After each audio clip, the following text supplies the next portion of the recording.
Holly Carnes, the Social Democrats leader, takes over the mantle from Helen McEntee in gaslighting us, because last Friday on the Late Late, she told the audience that there's no link between crime and immigration, including fake asylum seekers and refugees. From where is she plucking her data? Meanwhile, a liturgical Taoiseach was in Brazil preaching on your behalf about our zealotry towards zero carbon.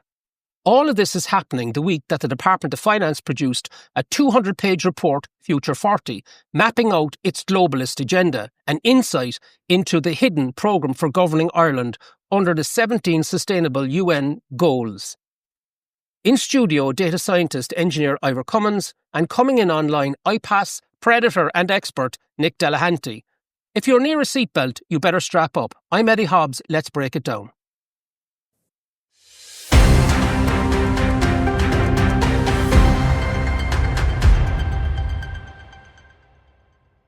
So I'm going to go to you first, Nick. You've listened to Holly Carnes and what she had to say on the Late Late, that there is no link. From where is she getting her data?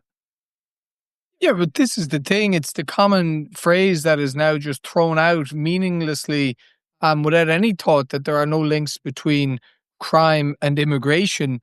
And how can they say this when they don't actually give us the data and statistics around crime and those people that are committing criminal offences? So it's simply not true. And they don't even know it to be true or not. But it's just a pre-rehearsed mantra at this stage. And it was very to the fore in the last European elections. I think there was, RTE debates where this kept thrown out. And there was a lack of ability to argue back against it. But now we have the facts. We know that there are clear links between crime and immigration. Yeah, and those links are established as well in other countries, especially in Denmark, where they map ethnicity and link it to crime. And they have been doing it for many years. Their whole system is data-driven. Yeah, exactly. And they can go country by country of, who are the most likely people to commit crimes once they enter the country, in the host nation, in this case, Denmark. And you have a list of countries. It's normally headed by Somalia or Eritrea or any of these countries. And then it lists down. And these are just statistics. If you're going to throw out the claim that there are no links, then you need statistics to back it up. And I just don't see the want or desire from the people to say this, to actually go out and find the statistics. They don't have any interest in finding the truth. They only want to commit to their ideology and their mantras. Yeah, what I find interesting in studio here, you may not be aware of this, I had Sharon Keoghan, Senator Sharon Keoghan, and she was making the point that that they do have the data. The civil servants have the data. They are collecting it. It's just that the ministers aren't asking for it. So therefore, they're not getting it. It sounds like an Irish solution to an Irish problem. So the data is there. It's just that the public are being denied it. Yeah, so the information is there if you go and look for it. During the year, I submitted a Freedom of Information request to get these incidence reports from these centres that laid bare the amount of antisocial behaviour, criminal activity, abuse, drug taking, all the rest that is occupying Garda time. But Holly Carnes and others keep rolling out this mantra of their ideology that there is no link. And okay, well, do you know what, Nick? I'm going to stop you there. We're going to go to the Holly Carnes clip. Good time to go and have a listen to it again from the Late Late. If this is the conversation that we're having, I mean, is that not a good thing that he's given his opinion, that you're given your opinion, and we can kind of have a conversation about it? Absolutely. I 100% agree with that. What we've been calling for and asking for the Taoiseach to do and the Taoiseach is to make sure that our discussions are based in fact. So fudging figures like that and insinuating that the numbers are too high is simply incorrect. We've seen other members of the Dáil conflating crime with immigration. That is also factually incorrect. There's actually more crime amongst Irish people than there is amongst our immigrant community, and that's just a matter of fact. So it's really important that we talk about it. But what we're constantly saying, Social Democrats and the Dáil, is let's make sure this is based in fact. That's all we're asking. So based in fact, so what do you say to that, Nick?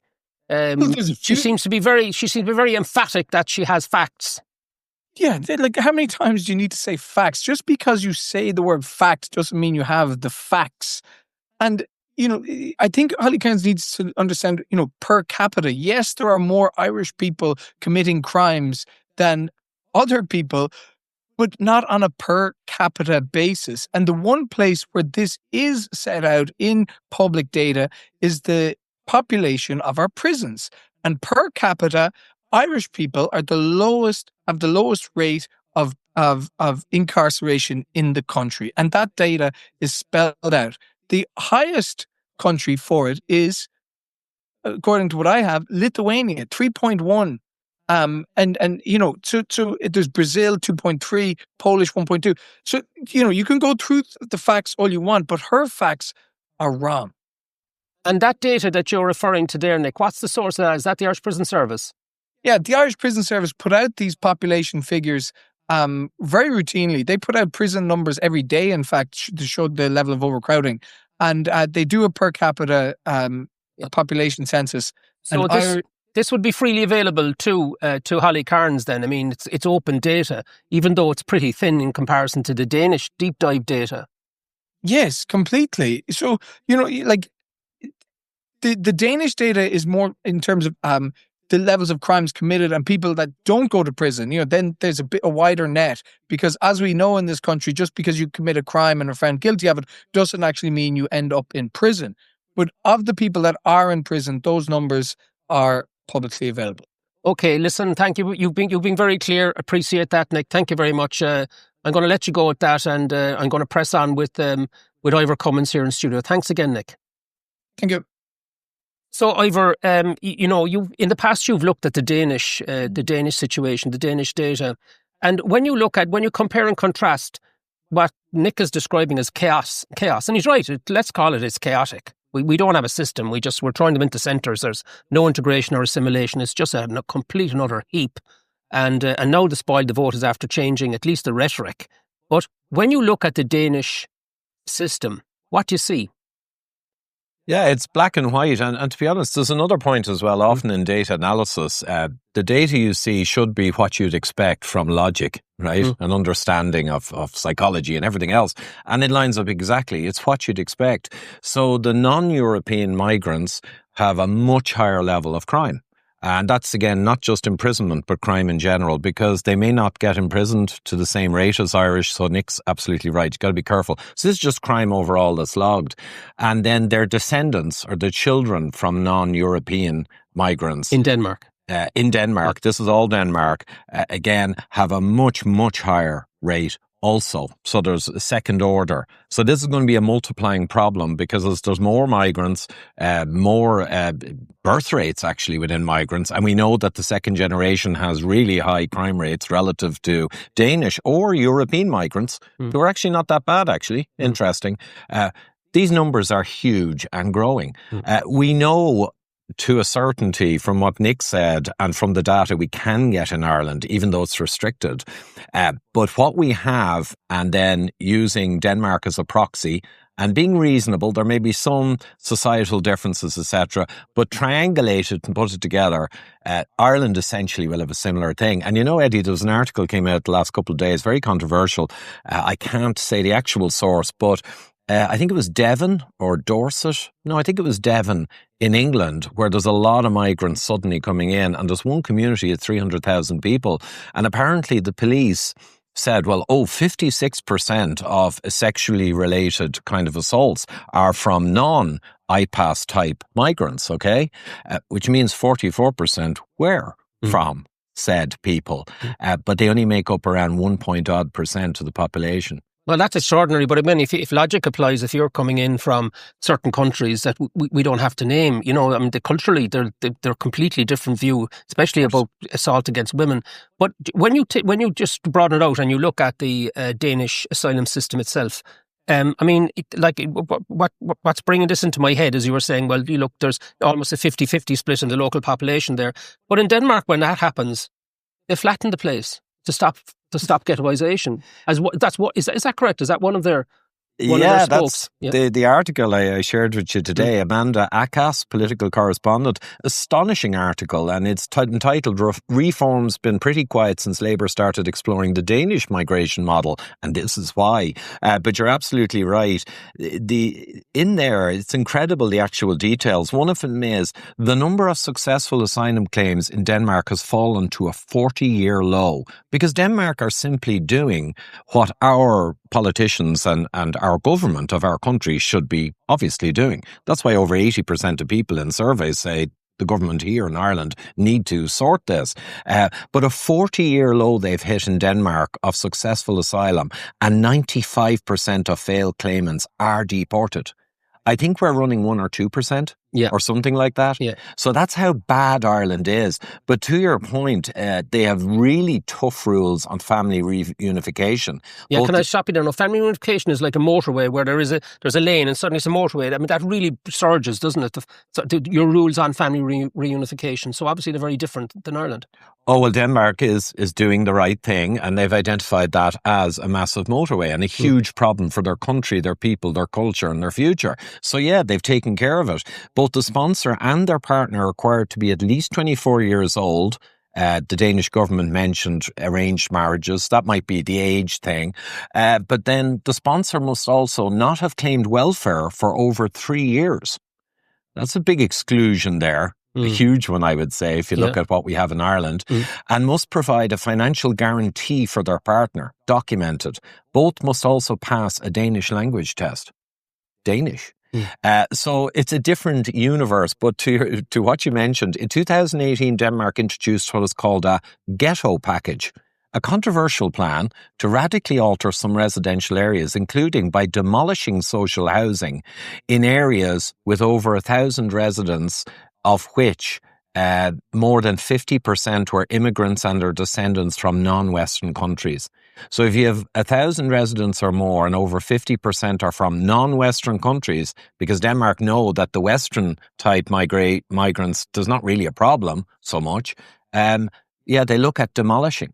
And the left-of-centre government, interestingly, they've got a left-of-centre government, but by their government being aligned with the people's wishes, doing the obvious right thing, which is quite easy once you have some resolve, they're holding off all the right-wing candidates and parties, which makes sense, because if a left-leaning government does the right thing, then the right wing won't get any advantage over them. Well, then clever. Maybe we should get a few quid together and send Holly Carnes over on a plane to Copenhagen and have a chat with the left-wing government. Anyway, look, I'm going to press on. I'll tell you why, because it's directly related to our next clip. And this is, I want to now talk about what Micheál Martin has been telling the world about our zealotry towards the whole green agenda, which I'm coming to when I get to the Department of Finance report, which is really startling. But let's just start with, this is Micheál Martin, or Taoiseach, Fianna Fáil leader in Brazil, during last week at COP30 on your behalf. Have a listen to this. Climate change is unarguable. The science is undeniable. Temperatures are rising and the clock is ticking. If we are not prepared to tell our citizens the truth about this, we are failing them and this planet in the most profound way. Science cannot be denied. The European Union, of which Ireland is a part, remains steadfast in its determination to play its full part. We in Europe have now set our sights on reducing our collective emissions by 90% by 2040. This will undoubtedly be challenging, but it is necessary to drive the investment, innovation, and invention that a transition to a fully decarbonised economy and society will require. Ireland will continue to be part of that effort. Change is underway across our economy and society to steer Ireland towards a decarbonised future powered by renewable energy.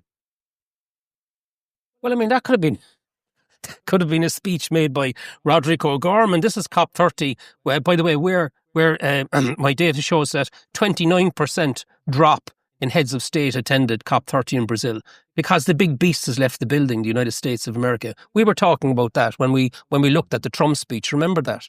And here we have Micheál Martin, absolutely transformed as the most green of the greens, telling the world that, we're ploughing ahead. But how can they plough ahead, Ivor, if the biggest beast is gone? China isn't playing ball either. It just seems to be a European issue, which is an issue that Professor Judith Curry has said in our most recent episode when I interviewed her about her book, about rethinking the whole climate change thing. And it's just extraordinary that Europe seems to be on a suicide mission when it comes to the green agenda. And we're now leading it, according to Micheál Martin. Yeah, well, I look at Micheál there, and to be quite honest, what popped into my head was Rumpelstiltskin, and they discover his name in his fury, It's quite comical to look at him. And also he's talking about stuff that, like, to be honest, my dog would know more about science. That's being very fair with Micheál Martin. I mean, the nature of who he is.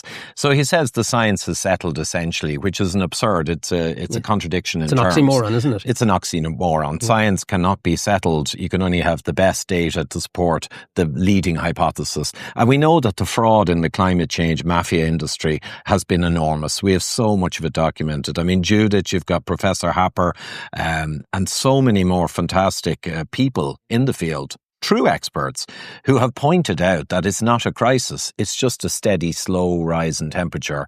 Very questionable links to CO2. But that's the kind of thing we can expect from our politicians. It's a purely political thing. And therefore, politically, Trump has stepped out because he knows it's nonsense, largely. China, obviously, have not engaged because they know it's nonsense. I guess Russia, similarly. So the leaders of countries where they're interested in their own growth and their people or whatever, they're just not going to engage in this nonsense.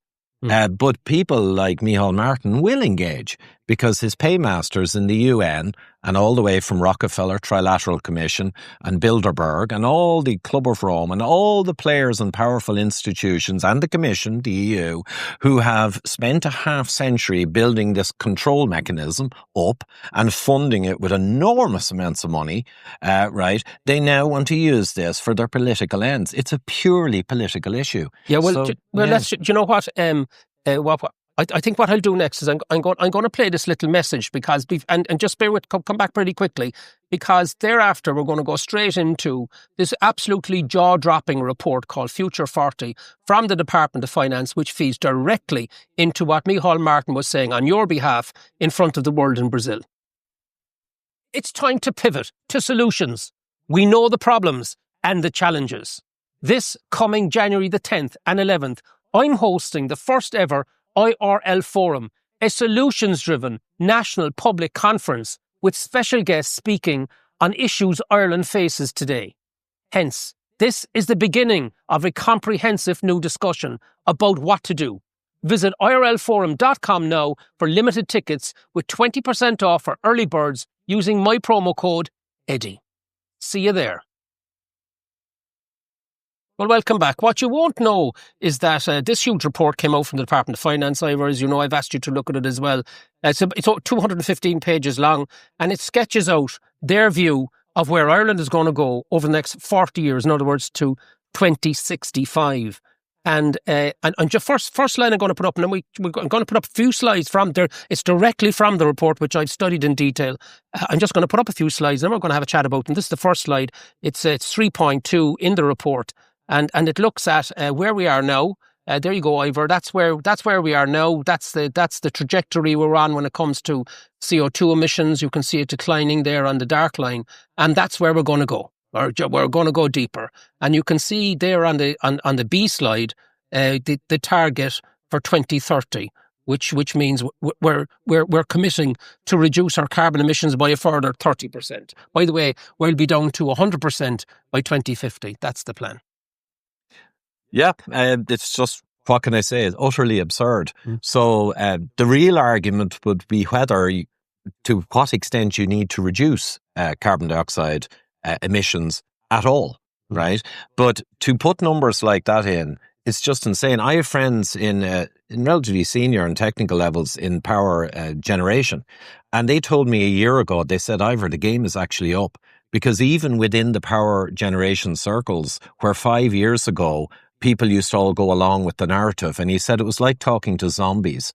Engineers who would actually go along. And when my friend would ask a question, like a really good question about a fact, they'd glaze over because they were programmed that this was the way. He said that's falling apart now. You're seeing people getting shifty and embarrassed because they know that the wind and all the other stuff and the decarbonisation will never work. It's impossible. So it's crazy. But I'll just pick up one thing from Bjorn Lomborg in the financial press in January this year. If you did next to nothing and you believe the modelling, and by 2100, the year 2100, we did go up around 2 point something degrees, which is very extreme, even in the modelling.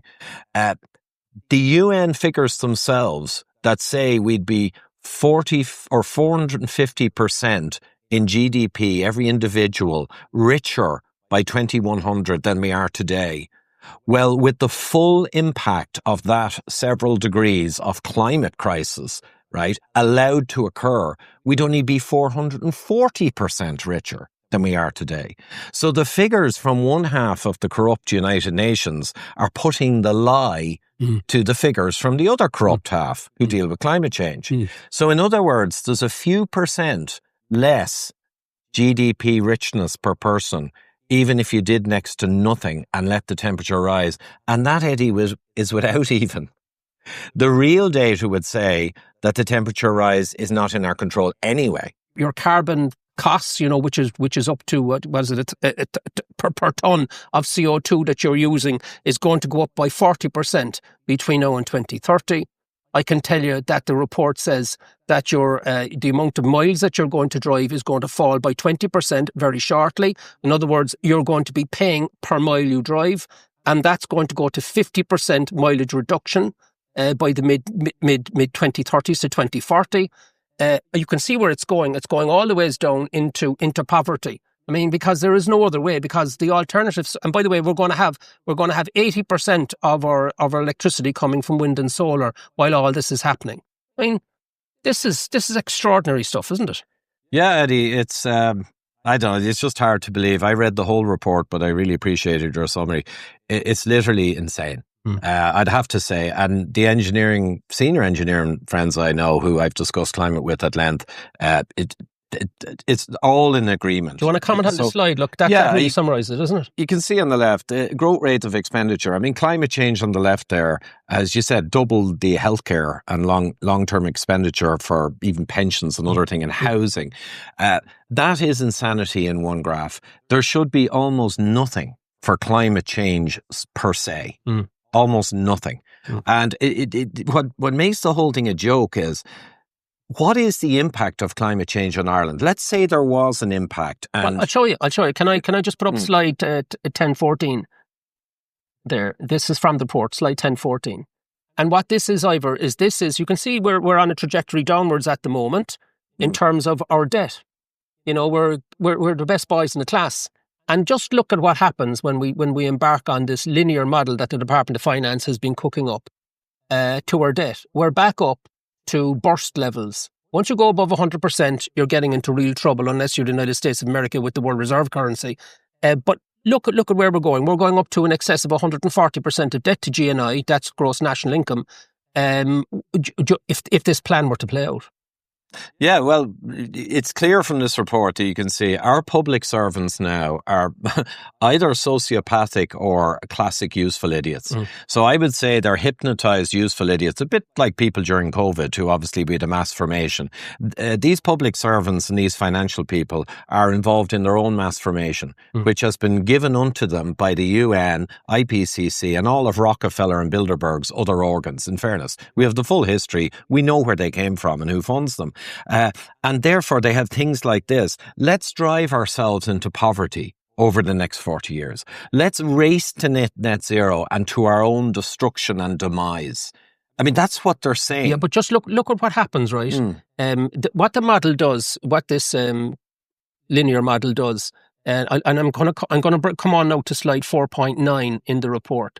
What the linear model does is that it says that the Irish labour force goes negative. In other words, the amount of children that we've that we have produced that are capable of working begins to go negative. In other words, decline. From if you look at the graph there, you can see the kind of green turquoise colour around the mid-30s. And there above it, that's the immigration coming into Ireland in order to meet the labour demand from the rate of spending, including on climate change, in the economy and growth in the economy. So what the report is silent on is what is the shape of Irish culture in 2065 and society. So culture and society doesn't get mentioned. Political impact doesn't get mentioned. It's just that this is what we're doing and that's it. And it's linear as well on the approach to how much labour will be needed to come into Ireland to do all of the stuff that the Department of Finance expects us to do over the next 40 years. I find that absolutely remarkable. Plus the fact that they don't tell us what are. I don't know what the numbers yet, but I'm going to bloody well look at it. But it would appear to me that we're on, like when you extrapolate this out, we're on target to become a minority in our own country. Yeah, and I just thinking there a while, the price of everything and the value of nothing. That is these people. I mean, there is conspicuous by its absence. You're absolutely correct. There is no reference to the health of the Irish people, to our culture, to our societal health. Zero. Right? It's all numbers, and the numbers are utterly corrupt. The thing is, though, really, and the unifying thing of all this is, how could you by chance end up with a political class and a public service and financial experts, apparently, who could come up with something that's so wrong on every single facet of their report? That can't happen by chance. It happens because this is not by chance, it's by design. So every single absurdity of this report, from the mass migration to the destruction of our culture and our heritage and our nationality, and to the flagrant burning of our tax dollars on a made-up crisis, and I could go on and on, every facet of this report has already been documented, going back decades, as you well know. So it comes originally from the 1950s from Rockefeller Brothers Fund, and it has grown and grown and grown into the UN and the EU, and now it's breaking on our shores. And I think, Eddie, you said yourself something I didn't realise. Back in 2016, 17, 18, our public servants, or perhaps public serpents might be more correct, they apparently were contracted by the UN goons to actually draft up the sustainable development claptrap that the UN then said, oh, that's very good, Irish lads. We'll use that. But of course, they wrote what they were told to write. Isn't that the case? Well, it was, yeah, with the Kenyans, actually. They were given the job from 2013, 2015. But what I find remarkable, one of the things that really jumped out at me when I read the report is this is just linear thinking. Yeah. There's no agility here at all. I did a complete summary on have it here on what is missing from the report. Missing is just the dark space between the stars, as I call it. There's no reference to the social, cultural, or political impacts. And this is extraordinary. There's a kind of a box ticking. I'll show it actually. It's slide 7.1. To be fair to them, they did put in something on artificial intelligence and impact on labour demand, and they quoted from a report from nearly 3 years ago now, and they put it into quadrants on what. I mean, this isn't their stuff. It's coming from somebody else saying, oh, there's going to be an impact on certain occupations, and they're put into quadrants there. You can knock yourself out looking at it all day long. It's irrelevant. Because until it happens, we won't really know. But the point is that the Department of Finance model, which is linear to 2065, is saying this is where we're going to end up. These are all the people we need. But AI is going to have an impact. And here's a fancy graph to show the impact. But it takes no account of the reduction in labour demand because of quantum computers and artificial intelligence pouring through into our modern economy. And I'm saying that this is nonsense. Sure, the whole report is nonsense if that's the case. Am I misreading that? No, you're absolutely right. I mean, the likes of that AI there, it's total tokenism. So they grab some paper. It's like they got in a summer student from college or whatever, a placement, and got them to look after the AI bit, because we'd better say something about AI, because it's all the buzz, and we don't have a clue what we're talking about. So they get the student to do it. It's pathetic. But it makes sense, because all they're doing is creating a report to reflect their master's desires. And I don't It's funny you should say that, because what's one of the things that's missing from the report is there's nothing at all about any increase in defence spending. Exactly. Because everything in this report is straight from his master's voice. Therefore, there'll be nothing about the health of the Irish, nothing about our culture, our history, nothing about our ability to deal with the fact that a friend of mine said a couple of years ago, even before it got insane as it is now, he said basically this is a massive security issue for Ireland because we've got fighting age men coming in. They're being bussed in huge numbers. They've got powerfully different philosophies and will not integrate. So they are a block or multiple blocks that will create groups of people who have no affinity to the Irish way of life. And we're flooding ourselves, and they're already outnumbering our standing army. Yeah, but and we'll go on to outnumber our standing army vastly. But leaving aside the local security issue, right? I mean, Trump has pushed the European Union into spending up to 5% between infrastructure and defence in order to catch up with their spending on NATO. I'm not saying we should join NATO at all, but I mean, but Ireland is being singled out at the moment in America for some very rough treatment. I know this because I've been briefed on it, and it's and they're basically eating the face now of the Irish over the position that we've taken, which they regard as an anti-American position with regards to what's going on between Israel and in Gaza with the Palestinians and all the rest of it, and overstating our case as they would see it. Now, we've good reason to do that, but my point is that that this plan from the Department of Finance is not in any way, shape or form leaning in towards doing anything to play our part in European security. We want to stay neutral, but we're not prepared to spend on security on the base of this plan. Yeah, but again, they may have been criticised by the Yanks, but the real powers that be that are driving all of this nonsense, you know, they're not really asking that of the Irish, and that's why it's not in here. You know, it goes back to the same point, Eddie. What's in here is what they're told to put in here, essentially. And that's what people need to understand. There's no autonomy here from the Irish politicians or the Irish public service, right? They are simply following orders to a large extent. Well, there's another thing in here that you know, it's implied, right? It's subtle, and it's saying that we're going to be putting massive investment, you know, 75% outside of Dublin. We're going to be building up these 5 cities. And then there's this term, using district heating. And the minute I saw that, what does that mean to you? 15-minute cities. 15-minute cities. Can you just explain that? Well, all these so-called conspiracy theories were of course just leaked strategies. So they're never where. There's the occasional real conspiracy theory that's nonsense, you know, and flat earthy. But the vast majority, as we well know, have all come true because they were simply leaks from the machine, and then they turned out to be true. The 15-minute cities, the rhetoric all the way through this report, the main thread throughout it all is climate. And the reason is because climate is the primary strategy to get in place the new globalist management of the Western population. Climate is their linchpin.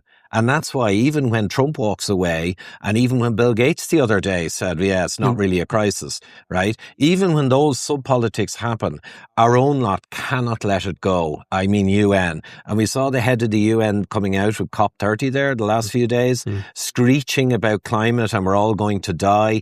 And they now are demanding the government shut down conversations around climate because it's potentially going to stop them reaching their insane goals. Well, this is the disinformation and misinformation. Hence the hate speech laws throughout the world. Yeah. Hate speech laws. And the WHO, by the way, I've just found out, have come out with a new AI-driven system that they're giving free to 110 governments around the world. And guess what it'll do? It'll scan all the conversations going on pandemic-related stuff, and it will allow them to identify conversations that are unhelpful to their goals. So all of the UN organs are ramming ahead for censorship because, let's be honest, the climate thing is so inherently absurd, it cannot brook discussion.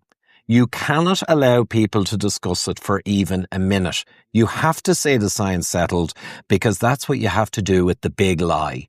If the lie is big enough, and this goes all the way back to Goebbels and others, you cannot allow any conversation around the big lie when it's a whopper. because any conversation will rapidly start collapsing. So this is the definition of malinformation. So it's information that isn't disinformation or misinformation. It's right, but you're just not allowed to say it. You're not allowed to say it because it goes against UN and globalist goals, and that's it. But I forget what you asked a slightly separate question at the start of that, perhaps. Yeah, well, I was just kind of making the point that that we're in an extraordinary situation where let's call it spade a spade.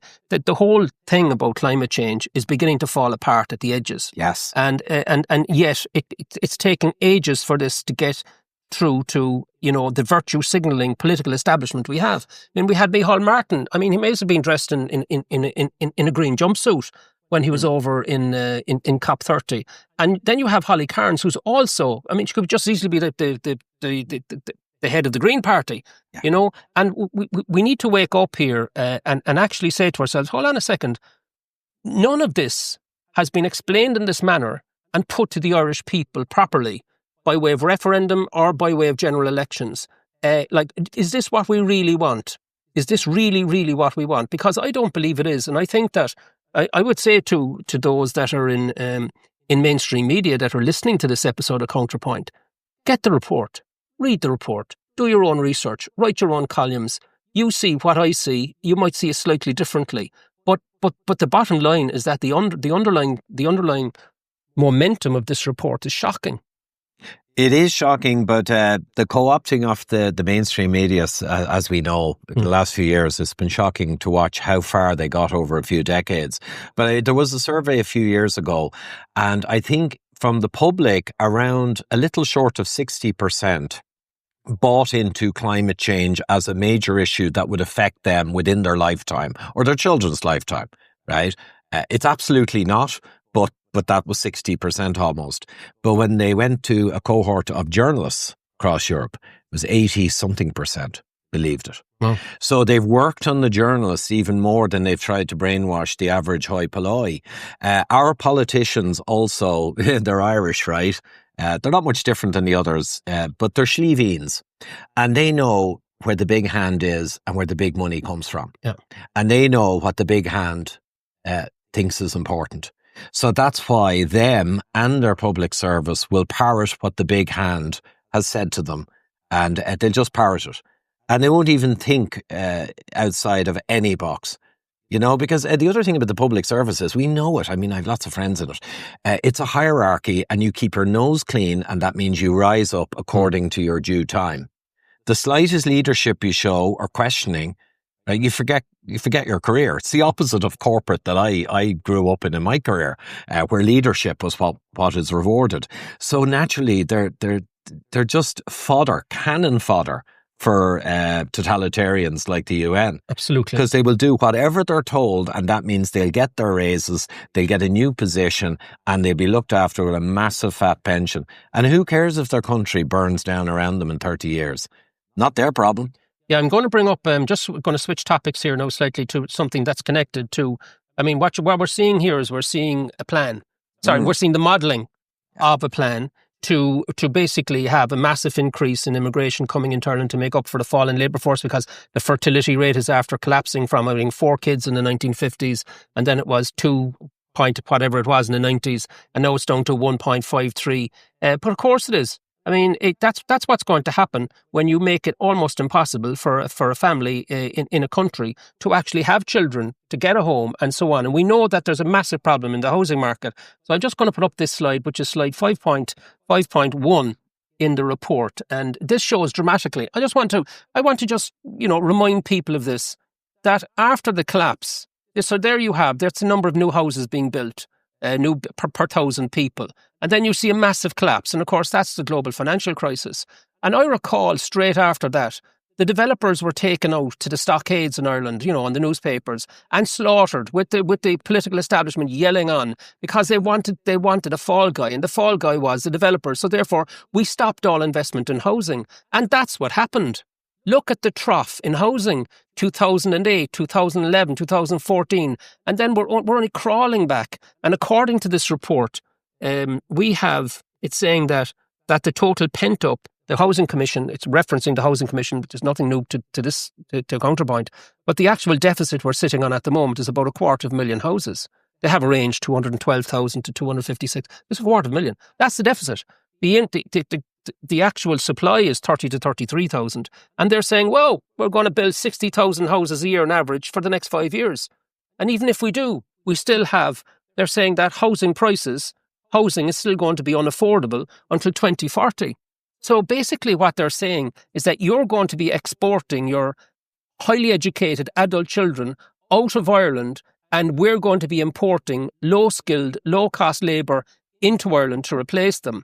And they're going to put up with substandard housing and all the other things that go with it. And that's our plan. That's the shock of the report for me. It is shocking. Basically, they will import the third world while they export the first world Irish, if you want to call it that. It's astonishing. And again, at the risk of being redundant here, I'll have to say, there is no way that your politicians, no matter how venal and useless, in any sovereign country, and the public service even within that country, would ever do what you just described willingly or with their own volition. So it's just a very important message for any watcher. None of this comes organically from within any Irish Indigenous group, political group, or organisation. None of it. So it's just important. It all comes, and we have it fully published from Soros to UN, and the documents of replacement migration, 2001, I think, the UN, might have been EU.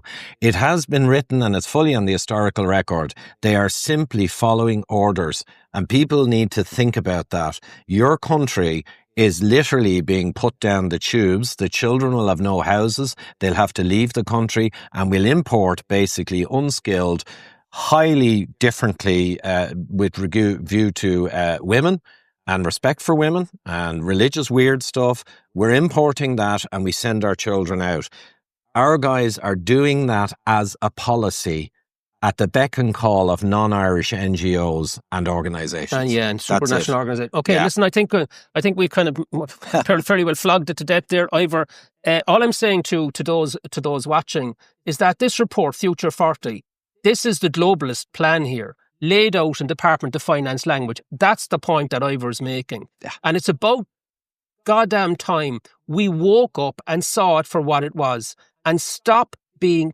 If you're taking your diet of information from mainstream media, you won't see this because it's been hidden from you. It's not been hidden from you on Counterpoint. If you like this content, you know what to do. Hit the 2 big buttons, like and subscribe. And if you think this content is important to share around, share it. That's the whole idea. And we'll keep this conversation going. In the meantime, Future 40 from the Department of Finance directly links to the speech made by Micheál Martin in COP30, which directly links to the comments made by the leader of the Social Democrats on the Late Late last Friday. That's it. Wake up and smell the coffee. Goodbye.